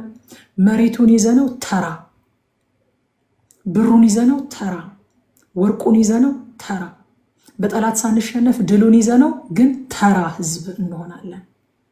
ተራ ህዝብ፣ እግዚአብሔር የሌለው ህዝብ፣ ስጦታውን ብቻ ይዞ የረካ ህዝብ ተራ ህዝብ ነው። ስለዚህ በምድር ካለ ኦርዲነሪ እንሆናለን። እግዚአብሔር ሆይ ተራ እንሆናለን እኮ። ከሌላው ምን እንለያለን ወገኖቼ? ብሩን እኮ ሌሎችም ይዘውታል ከኛ የበለጠ። ወርቁን እኮ ሌሎችም ይዘውታል። እስማኤላውያን በጣም ይዘውታል ታውቃላችሁ። ልዩነታችን ምንድን ነው? ተራ ማያደርገን ምንድን ነው? አምላካችን ከኛ ጋር መሆኑ፣ በመካከላችን መሆኑ፣ በቤታችን መሆኑ፣ በእኛ ደስ መሰኘቱ። ሃሌሉያ። ከኛ ጋር ድዌል ማድረጉ እሱ ነው ልዩነታችን። እረፍታችን፣ ልዩነታችን ያለው በስጦታው ውስጥ ሳይሆን በራሱ በእግዚአብሔር ውስጥ ነው። ራሱ እግዚአብሔር ከኛ ጋር በመሆኑ ውስጥ ነው። ከዛ በጣም የሚማረከኝን ቃል አገኘሁኝ። ነገር ግን ሎሌው ብላቴና የነዌ ልጅ ኢያሱ ከድንኳኑ አይለይም ነበር። እግዚአብሔር ከድንኳኑ የማትወጡ ያደርጋችሁ። ከድንኳኑ አይለይም ነበር። አያችሁ የእግዚአብሔር ሰዎች መሪዎች፣ እግዚአብሔር ታላላቅ ስራን የሰራባቸው ታላላቅ ሰዎች በአንድ ቀን ማታ እንደ እንጉዳይ በቅለው አያድሩ። የሆነ ጊዜ ነበረ ከጌታ ጋር ያሳለፉት። የሆነ ልምምድ ነበራቸው ከጌታ ጋር በግላቸው። የሆነ ጊዜ ነበረ ለሰውም ለዓለምም ለስሜታቸውም ለፍላጎታቸውም ትኩረትና እድል ያልሰጡበት የሆነ ጊዜ ነበረ። ጠይቋቸው የእግዚአብሔር ሰዎችን። እኔ በጣም ብዙዎቹን ጠይቄያለሁ እንደምታውቁት ትልልቅ የእግዚአብሔር ሰዎችን እንዴት ነበረ እላቸዋለሁ። የሆነ ጊዜ ላይ የሆነ የሰጡት ነገር አለ፣ የሆነ ያረዱት ነገር አለ። ከሆነ ነገር ተለይተው ነበር፣ ከሆነ ነገር ጠፍተው ነበር። የሆኑ አዳር ጸሎቶች ላይ የተጸለየ ነገር አለ። የሆኑ የመጽሐፍ ቅዱስ ጥናቶች ላይ ከርመው ነበረ። የሆነ ቦታ ነበሩ። ኢያሱ በአንድ ቀን ማታ እንደ እንጉዳይ በቅሎ አላደረም። ልክ ሙሴ ሲሞት እግዚአብሔር ማንን ልምረጥ ኢያሱ ና አይደለም ያለው። ኢያሱ የነዌ ልጅ ኢያሱ፣ ብላቴናው ኢያሱ፣ ሎሌው ኢያሱ፣ ሎሌ ነኝ ሳይል ምን እሰራለሁኝ እዚህ ሳይል፣ ሙሴ ከወጣ እኔ ስለምን አልወጣም ሳይል፣ ሙሴ እንኳን ወደ ሰፈር ህዝቡን ሊያናገር ሲመላለስ ሲሄድ የነዌ ልጅ ነገር ግን ይላል ሎሌው ብላቴና የነዌ ልጅ ኢያሱ ከድንኳኑ አይለይም ነበረ። ብዙ የሚያጓጓ ነገር እኮ ይኖራል። ብላቴና ነው ይሄ ልጅ። ብዙ የሚያጓጓ ነገር ይኖራል። ብዙ ጨዋታ ይኖራል። ወይ ነው ብዙ ነገር። ብዙ ጊዜ እንደምትለው የእስራኤል ኮረዶች እኮ አሉ። ኢያሱ ቢወጣ ኢንተርቴን የሚያደርገው ነገር ስለሚያጣ አይደለም፣ ግን ከድንኳኑ አይለይም ነበር። ከእግዚአብሔር ድንኳን አትጥፉ አይለይም ነበር የነዌ ልጅ ኢያሱ። ስለዚህ ኢያሱ በአንድ ማታ መሪ ሆኖ አላደረም። ከመሪው ከሙሴና ከእግዚአብሔር ህልውና አይለይም ነበር። ከማደሪያው አይጠፋም ነበር። ሳሙኤልንም ካያችሁት እንደዛ ነበረ። የእግዚአብሔር ድምፅ ወደ ሳሙኤልም ይላል ሁሉ ጊዜ የእግዚአብሔርን ቤት ይከፍትና ይዘጋ ነበር ይላል። ሃሌሉያ። ሳይሰናከል አይገርማችሁም? ዛሬ እኮ ብዙዎቻችን ከቤተ ክርስቲያን ያወጣን ተሰናከልኩ የሚል ምክንያት ነው አይደለ? ሳሙኤል ሳይሰናከል የኤሊ ልጆች የሚያደርጉትን ነገር እያየ እዛው ውስጥ ከሴቶች ጋር ዝሙት ሲፈጽሙ፣ በእግዚአብሔር ማደሪያ ውስጥ በቅዱስ ስፍራው ውስጥ ዝሙትን ሲፈጽሙ እያየ ከመስዋዕቱ ላይ ቀድመህ ለኔ አውጣና አምጣልኝ፣ ለእግዚአብሔር ሳያሳርጉ ማለት ነው። ቀድመህ ለኔ አውጣና አምጣልኝ እያሉ ሲበሉ፣ ሲጠጡ፣ ሲዘሙቱ የኤሊ ልጆች ቁጭ ብሎ እያየ ተሰናከልኩኝ ብሎ ድንኳኑን ማደሪያውን ጥሎ አልወጣም። ነገር ግን ሳሙኤል ያድግ ነበረ። ምን እያደረገ? የእግዚአብሔርን ቤት ጠዋት ይከፍታል፣ ማታ ይዘጋል። ከእግዚአብሔር ቤትም አይለይም ነበረ። እግዚአብሔር ወደሱ የመጣ ቀን፣ የእግዚአብሔር ድምፅ ወደሱ የመጣ ቀን ታውቃላችሁ፣ ቦታው በጣም ይገርመኛል። በትክክል የእግዚአብሔር ቃል የሚናገረው ነገር ኤሊ በገዛ ስፍራው ተኝቶ ነበረ ይላል። ሳሙኤል ግን በእግዚአብሔር ማደሪያ ከታቦቱ አጠገብ ተኝቶ ነበረ። ዋው! በቃ ተኝተንም ከህልውናው ከሱ ስር ከሚናገርበት ፈቃዱን ከሚያሳውቅበት ከሚቀባበት እግዚአብሔር ካፌ ውስጥ ሰው ቀብቶ አያውቅም። በነገራችን ላይ እግዚአብሔር የሆነ ሆቴል መጥቶ ሰው ቀብቶ አያውቅም። የሆነ መዝናኛ ቦታ ሄዶ ቀብቶ አያውቅም። እኔ እስከዛሬ ድረስ ኒቆዲሞስ ሾው ላይ በነገራችን ላይ ወደ 600 የሚጠጋ ቪዲዮ አለኝ። አሁን የጠየቅኳቸው ትልልቅ የእግዚአብሔር ሰዎች ካፌ ውስጥ ተቀባው ያለኝ ሰው የለም። የሆነ መዝናኛ ቦታ እያለው በድንገት ተቀባው ያለኝ ሰው የለም። ሁሉም እግዚአብሔርን ፍለጋ እግዚአብሔር በሚገኝበት ተለይተው መሽገው ነበረ። እግዚአብሔር በዛ አገኛቸው። ኤሊ በገዛ ስፍራው ተኝቶ፣ ሳሙኤል ግን በእግዚአብሔር ታቦት ስር እግዚአብሔር ቤት እየከፈተ እየዘጋ ያለ ኤሊ ልጆች ሲበደሉ ሲያጠፉ፣ እኔም እንደነሱ ልሁን አይልም፣ ትቼው ልውጣም አይልም። ምን እንደሚል ታውቃላችሁ? ጌታ ሆይ፣ ዶክተር ማሙሻ እንደሚለው ሁሉ ጊዜ ጌታ ሆይ እኔ ግን ሳድግ የሚመስለኝ ማለት ነው፣ እኔ ግን ተራ ደርሶኝ በፊት ስቆም፣ እጣ ወጥቶልኝ በፊት ስቆም እንደዚህ አልበድልህም። በእውነት አገለግልሃለሁ፣ በታማኝነት አገለግልሃለሁ፣ በጽድቅ አገለግልሃለሁ። ይሄንን መውሰድ ይቻላል። ተሰነካክሎ መውጣትም ይቻላል። እኔ እንደዚህ አላደርግም ማለት ይቻላል። ዶክተር ማሙሻ ፋንታ ምስክርነት ሲናገር ከሰማችሁት ፓስተር አገኘሁ ሂደግን በየአገልግሎት በየጉባኤው ይዤው እየመራሁት ሄድ ነበራል እና በጣም ብዙ አገልጋዮች ሲያገለግሉ እሰማለሁ አያለሁ ቁጭ ብያለ ጥሩ አድርጎ የሚያገለግል ሰው ሳይ ጌታ ሆይ እድል ስትሰጠኝ ተራ ሲደርሰኝ እኔም እንደዚህ ነው ማገለግልህ እላለሁ። ደግሞ የእግዚአብሔርን ቃል ሲሸቃቅጡ የጌታን ነገር ሲያቃልሉ ሳይ ደግሞ ጌታ ሆይ እድል ስጠኝ እንጂ እኔ እንደዚህ አላደርግም እሺ አልነበራል። ከእግዚአብሔር ቤት ለመጥፋት በቂ ምክንያት የለም። ሳሙኤል ካልጠፋ እናንተም እንዳጠፉ እዛ ሆናችሁ ግን ጌታ ሆይ እኔ እድል ስትሰጠኝ እጣ ተራዬ ደርሶ ስቆም በፊት እኔ እንደዚህ አላደርግም እንደዚህ ደግሞ አደርጋለሁ እያሉ መኖር ይቻላል። ሳሙኤል እንደዛ ነው ያደረገው። ኢያሱ ከድንኳኑ አይወጣም ነበር። የነገው ማንነታችን አንድ ሰው ምናል የነገው ማንነታችን በዙሪያችን ካሉ 10 የቅርብ ሰዎች አዘውትረን ከምናነባቸው መጽሐፍትና ከምንውልባቸው ስፍራዎች ብዙ የራቀ አይደለም ማለት። አዘውትራችሁ የምትውሉት ከጌታ ጋር ከሆነ አዘውትራችሁ የምትውሉት ልትመስሏቸው ከምትፈልጋቸው ሰዎች ጋር ከሆነ የነገው ማንነታችሁ ከዛ ብዙ ርቆ አይሄድም። ብዙም ርቆ አይሄድም። ኢንፑቱን ነው አውትፑቱ የሚሰጠው። ያስገባችሁት ነገር ያው ነው የሚወጣው። የበላ ነው ስለምንመስል ማለት ነው። እዛ ሙሴ ያው በጣም ፌቨራይት ክፍላችንን እንደዚህ ያለ አውቅህ ዘንድ በፊትህም ሞገስ አገኝ ዘንድ መንገድህን እባክህ አሳየኝ አለ። ከዛ እግዚአብሔር እንደዚህ ያለ እኔ ካንተ ጋር እሄዳለሁ አለ። ከዛ ይኖዋት ሙሴ እኔ ካንተ ጋር ሲሄድ መሬት ብቻ አይደለም የምታገኘው፣ እርሻ ብቻ አይደለም የምታገኘው፣ ብርና ወርቅ ብቻ አይደለም የምታገኘው፣ ከየትም የማታገኘውን አንድ ነገር እሰጥሃለሁ፣ እረፍት እሰጥሃለሁ። እረፍት ማን ይሰጣል ወዳጆቼ? ከእግዚአብሔር በቀር። ሙሴ እኔ ካንተ ጋር እሄዳለሁ እረፍትን እሰጥሃለሁ። አያችሁ ሙሴ የፈለገው ለካ ይሄንን ነበረ። ብርና ወርቅ እረፍት አይሰጥማ። ፖሴሽን እረፍት አይሰጥማ። ጠላትን ማሸነፍም እረፍት አይሰጥማ። ካንተ ጋር እሄዳለሁ።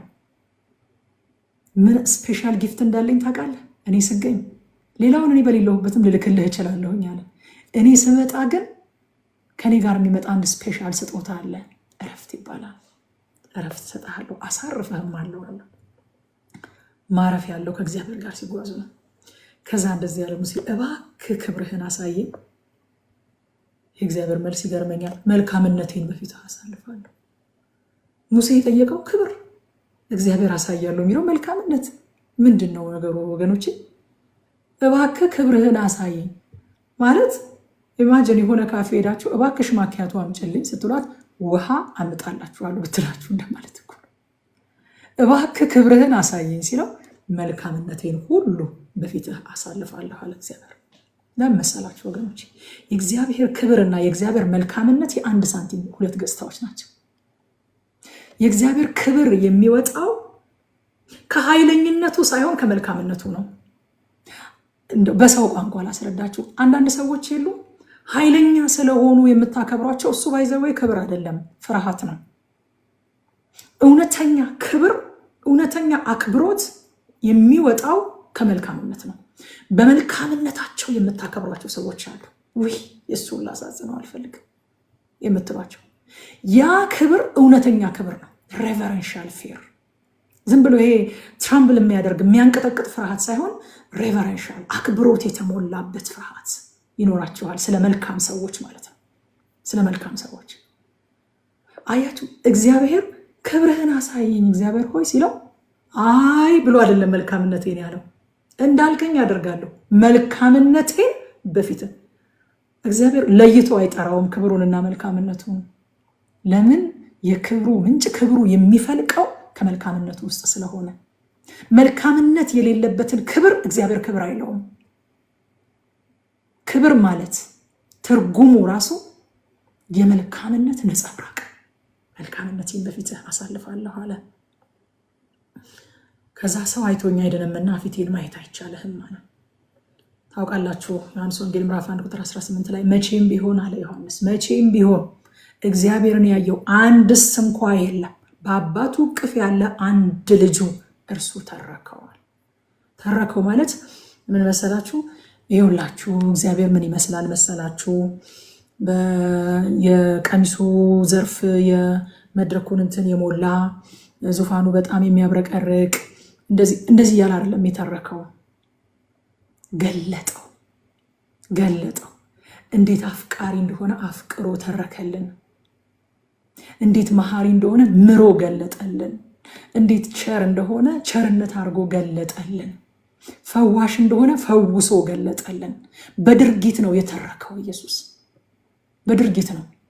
በአንደበትማ ሌሎችም ሊተርኩልን ሞክረዋል እኮ ማንም ያየው የለም። በቅፎ ያለው አንድ ልጁ ግን በትክክል ተረከው፣ ገለጠው። ገባን። እግዚአብሔር ተረከልንና ኢየሱስ እግዚአብሔር ገባን። ጌታ ይባረክ። ዕብራውያን ምዕራፍ 1 ቁጥር 3 ላይ እርሱም የክብሩ መንጸባረቅና የባህሪው ምሳሌ ሆኖ ሁሉን በስልጣኑ ቃል እየደገፈ ኃጢአትን በራሱ ካነጻ በኋላ በሰማያት በግርማው ቀኝ ተቀመጠ ይላል። የእግዚአብሔርን ክብር የሚያንጸባርቀው ማን ነው? ኢየሱስ ነው። እግዚአብሔርን ማየት የሚቻለው በኢየሱስ ብቻ ነው። በኢየሱስ ብቻ ነው እግዚአብሔርን ማየት የሚቻለው። ሃሌሉያ። እግዚአብሔርን ገለጠው። ኢየሱስ ወገኖቼ እግዚአብሔር ዓለማትን እንደፈጠረበት እናውቃለን። መፍጠር ብቻ ሳይሆን ዓለማትን አሁን ሰስቴን ያደረገበት ደግፎ የያዘበትም እንደሆነ እናውቃለን። ዓለማትን በስልጣኑ ቃል ደግፎ ይዞ ይላል። ዓለማት ፈንክሽን እንዲያደርጉ ፕላኔት ከፕላኔት ሲጋጭ ሰምተን የማናቀው እግዚአብሔር በኢየሱስ ዓለማትን ሰስቴን ስላደረጋቸው። እኛ የሰራናቸው መኪኖች ቀኑ ሙሉ ሲጋጩ ይላሉ። እግዚአብሔር የፈጠራቸው ከዋክብትና እግዚአብሔር የፈጠራቸው እልፍ አእላፋት ሰማያዊ ፍጥረታት አንድም ቀን ተጋጭተው ሲካሰሱም ኮሽ ሲልም ሰምተን አናውቅም። ምክንያቱም ሰስቴን ያደረጋቸው የትራፊክ መብራት ሳይሆን ሰስቴን ያደረጋቸው የኔና የናንተ ጌታ ኢየሱስ ክርስቶስ ነው። ደግፎ የያዛቸው ማለት ነው። አንዱ ከአንዱ እንዳይጋጭ ምህዋሩን ጠብቆ እንዲሄድ ስርዓቱን ጠብቆ እንዲወጣ እንዲገባ በስም የሚጠራቸው ሰው ብቻ ነው። በነገራችን ላይ ነፃ ፈቃድ ስላለው የተባለውን የማያደርገው ከዋክብት፣ ፕላኔቶች፣ ዓለማት፣ በሰማይ ያሉ ፍጥረታት የሱን ቃል ሰምተው እንደሱ ቃል ብቻ ይወጣሉ፣ ይገባሉ። በምድር ላይ የሚፈጠሩ ዲዛስተሮች በሰው ኃጢአት ምክንያት የመጡና የኛው የራሳችን የስራችን የምናደርጋቸው አጓጉል የማይገቡ ነገሮች ኮንሲኮንሶች ናቸው። ዓለማት፣ ከዋክብት ግን እጠራቸዋለሁ ይመልሱልኛል ነው የሚለው እግዚአብሔር። ኢዮብ ላይ ሄዳችሁ አንብቡ። የኢዮብ መጽሐፍ ከኢዮብ መከራ ይልቅ እግዚአብሔር መጥቶ ስለራሱ ስለ ፍጥረት አሰራርና አስተዳደር የሚናገረው ነገር በጣም ይገርመኛል። ኢዮብ የሚጠይቀው ሌላ ጥያቄ፣ እግዚአብሔር የሚመልሰው ሌላ መልስ። እስኪ እንደ ወንዶ ገበን ታጠቅና እንነጋገር ይለዋል። አንተ እኮ በጣም ትልቅ ሰው ነህ፣ ከድሮ ጀምሮ ነበርክ ኢዮብ። ሰማያትን የፈጠርኩ ጊዜ ነበርክ አይደል? ድብ የተባለውን ከዋክብት ከነ ልጆቹ ስፈጥረው እኮ ነበርክ አንተ። ሳርካዝም እኮ ነው፣ በቃ ምጸት ነው። ነበርክ እንዴ አንተ? እድሜህ በጣም ትልቅ ስለሆነ እርግጠኛ ነኝ የዛን ጊዜ ነበርክ። ኦሮን የተባለውን ኮከብ ስፈጥረው ነበርክ። በረዶች ምናምን ለጦርነት ጊዜ የሸሸኳቸው በረዶች ስጠራቸው ወዲህ ነን ይሉሃል አይደል? ይመጣሉ አይደል? ያኔ ይነግረዋል። አያችሁ፣ በረዶ እግዚአብሔር የሆነ መዝገብ ቤት አለው፣ የበረዶ መዝገብ ቤት ያስቀምጠውና ከዛ ለሆነ ለጦርነት ቀን ሲጠራው ይመጣል። ለምን? በስልጣኑ ቃል ሰስቴን ስላደረገው። ያ ብቻ እንዳይመስላችሁ፣ በኢየሱስ እግዚአብሔር ዓለማትን ፈጥሯል፣ ዓለማትን ደግፎ ይዟል። ከዛ ደግሞ በተጨማሪ ለፈጠራቸው ፍጥረታት የሚገለጥበት መንገድ ኢየሱስ ክርስቶስ ብቻ ነው። አብ፣ ወልድ፣ መንፈስ ቅዱስ አንድ መለኮት የሚገለጠው ለፈጠራቸው ፍጥረታት የሚገለጠው በኢየሱስ ክርስቶስ ብቻ ነው። ምን ማለት መሰላችሁ? መለኮት አብ፣ ወልድ፣ መንፈስ ቅዱስ የየራሱ ሚና አለው። የወልድ ሚና መለኮትን ከፈጠራቸው ፍጥረታት ጋር ማገናኘት ነው። ለዛ ነው በኢየሱስ በኩል ካልሆነ አብንም ማወቅ አንችልም፣ ወደ አብም መድረስ አንችልም። በእኔ በቀር ወደ አብ የሚደርስ የለም ማለት ልጁ ከተረከው በቀር ደግሞ እግዚአብሔርን ያየው የለም ማለት። ከእግዚአብሔር ወደኛም ሆነ ከኛ ወደ እግዚአብሔር ያለው ብቸኛ መንገድ እግዚአብሔር ወልድ ይባላል። ለዚህ ነው በብሉይ ኪዳን እግዚአብሔር የተገለጠባቸው ስፍራዎች በሙሉ ቴዎፋኒ የኢየሱስ ክርስቶስ መገለጥ ናቸው ብለን የምንናገረው ማለት ነው። አያችሁ ወገኖቼ፣ መለኮትን መግለጥ የወልድ ሚና ነው። ከዛ በኋላ መጣና እግዚአብሔር እንደዚህ ያለው እኔን ማየት አይቻልም ማለት እሱ ብቻውን አለ ሐዋርያው ጳውሎስ የማይሞት ነው፣ ማንም ሊመለከተው በማይችል ማንም ሊቀርበው በማይችል በታላቅ ብርሃን ውስጥ ይኖራል። አቅም ስለሌለን እኮ ነው ልናየው ማንችለው። ወልድ ግን ለኛ በሚገባን መንገድ ይገልጥልናል። የወልድ ሚና ይሄ ነው። ስለዚህ እኔን ማየት አትችልም፣ ሰው እኔን አይቶኝ በህይወት መኖር አይችልም ማለት። በነገራችን ላይ መጽሐፍ ቅዱሳችን በጣም እግዚአብሔርን ስለማየት እግዚአብሔርን ክብር ስለማየት በጣም እንትን ስለምንጓጓ እኔ በጣም ይህንን ክፍል አጥንቼዋለሁ። በተለይም ደግሞ 34 ላይ በቃ ህሉ እዚህ ብትኖር ዛሬ ደስ ይለኝ ነበረ። አብረን ደህንነት የተማረን ጓደኛዬ በቃ ዘጸአት 34ን ክብርህን አሳየኝ የሚለው ግን ይሄ ሞኝነት አይወሰድባችሁ። በቃ ክብርህን አሳየኝ የሚል ሞኝነት አይወሰድባችሁ። ይሄ ጴንጤ የሚታወቅበት ጸሎት እኮ ነው ወገኖቼ። ዘንድሮ እኮ ነው ጸሎታችን የተቀየረው፣ ጥማታችን የተቀየረው። እንድተንበርክከን በቃ ማለት የታክሲ ሳይኖረን በሃይገር ጠብቀን ሄደን ኧረ እባክሽ ለፋይናንስ እንጸልይ አንባባልም እኔና ጓደኛዬ። ከዛ እሷ ቤት እናድርና ጌታ ሆይ ክብርህን አሳየኝ እንላለን። አይወሰድባችሁ ይሄ ሞኝነት በጌታ በኢየሱስ በእውነት። እና እግዚአብሔር እኔን ማየት አትችልም አለው፣ ግን አንድ ነገር አደርግልሃለሁ አለ። እና መጽሐፍ ቅዱሴን ሳጠናው ቅድም የጀመርኩላችሁ እግዚአብሔር አብን ወደፊትም ፊት ለፊት እናየዋለን የሚል ተስፋ የለም። በእግዚአብሔር ወልድ በኩል ነው ሁሉ ጊዜ የምናየው። ሰው አይቶኝ በህይወት ሊኖር አይችልም ብለዋል። አይችልም። ከዛ አንድ ነገር ግን አደርግልሃለሁ ያለው አለት አዘጋጃለሁ አለ። ሃሌሉያ! አለት አዘጋጃለሁ፣ ስፍራ። ኢየሱስ ጌታ፣ ኢየሱስ ጌታ። ስፍራ በእኔ ዘንድ ስፍራን አዘጋጅልሃለሁ አለ። ያ ስፍራችን እኮ ኢየሱስ ክርስቶስ ነው። ያ አለታችን እኮ ኢየሱስ ክርስቶስ ነው። ስንጥቅ ብሎ እኛን የሰወረን አለት ኢየሱስ ነው። ከዛ እኔ አልፋለሁኝ አለ። እኔ ሳልፍ በእጄ ከልልሃለሁ አለ። እንዳትጠፋ፣ አይተኸኝ እንዳትጠፋ። አለት ውስጥ ሰንጣቃው አለት ውስጥ ትገባና ትሸሸጋለህ። ካለፍኩ በኋላ ጀርባዬን ታየዋለህ። ኢየሱስ ነው አለታችን። በኢየሱስ ሆነን እግዚአብሔርን ማየት ቻለን። ኢየሱስ እግዚአብሔርን ተረከልን። በወሬ ሳይሆን በተግባር ተረከልን። በተግባር በድርጊት ገለጠው። የሰራዊት ጌታ እግዚአብሔር እንዲህ ይላል የሚባለውን ቀየረውና እውነት እውነት እላችኋለሁ አለን። እግዚአብሔር ወልድ መጣና ተረከው። ሐሳቡን ተረከልን፣ አክሽኑንም ተረከልን። ወዶን አሳየን፣ አገልግሎን አሳየን። የሰው ልጅ ሌሎችን ሊያገለግልና ነፍሱን ስለ ሌሎች ቤዛ አድርጎ ሊሰጥ ነው እንጂ እንዲያገለግሉት አልመጣም አለ። ዝቅ ብሎ እግራችንን አጠበ። ጋሽ ንጉሴ እንዳሉት እኔ ፕሮግራም ላይ ቀርቦ ሲናገሩ አስለቀሱኝ።